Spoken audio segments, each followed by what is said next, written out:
Imagine a large family. On the surface, they look picture perfect.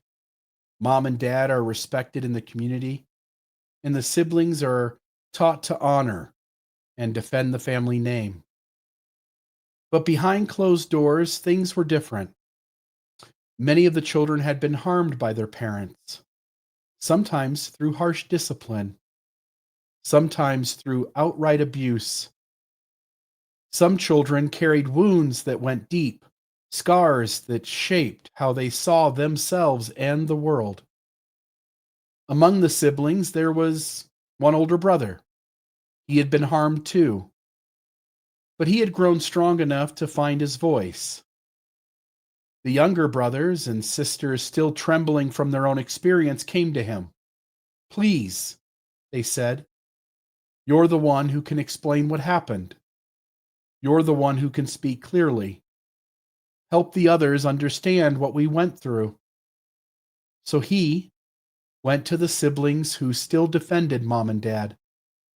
These siblings didn't see themselves as cruel. In fact, they thought of themselves as fair-minded, balanced, nuanced. They wanted to preserve family harmony. But when the older brother explained the abuse, when he named the lying, the gaslighting, the harm, they dodged. They redirected. They insisted it was complicated.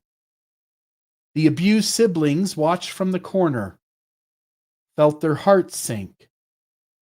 They weren't just hearing disagreement, they were hearing denial of their reality. Each deflection felt like salt in their wounds, like the abuse was being quietly repeated. And when the older brother pushed harder, when his words turned sharp, when he refused to let the evasions stand, the defending siblings grew uncomfortable. "Why are you being such an asshole?" they asked. "Why are you so harsh?" What they didn't see was the weight the older brother carried. He wasn't pushing to win an argument. He was pushing because behind him stood a group of trembling siblings, desperate for validation. His persistence wasn't cruelty, it was advocacy. His pointedness wasn't arrogance, it was born of urgency.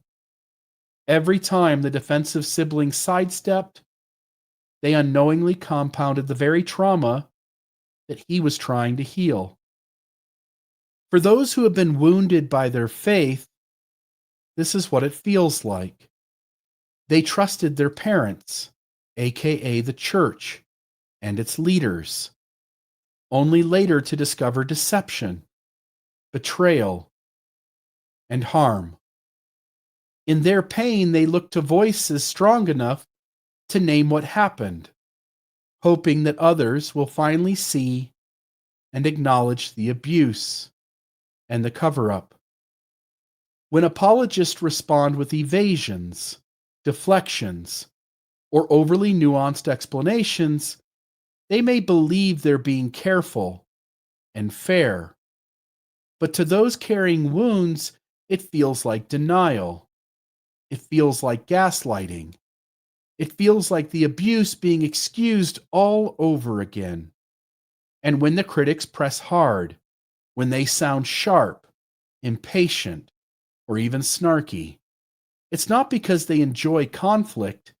It's because they're standing in front of those abused siblings, refusing to let their reality be erased. If you find yourself in the shoes of the defending siblings, know this: your words have power. When you avoid a question, the wounded hear not nuance, but dismissal. When you sidestep, they feel unseen. You may not intend harm, but harm is still what they experience at your hands. When the questions raised are about the facts of the abuse, the lies, the contradictions, the patterns of harm, there comes a moment where you cannot both defend the parents and truly meet the wounded where they are. To acknowledge the truth may feel like betraying the parents. It may feel risky, as though you are alienating your relationship with them. But to refuse that acknowledgement is to clearly signal to the abused siblings whose side you are on.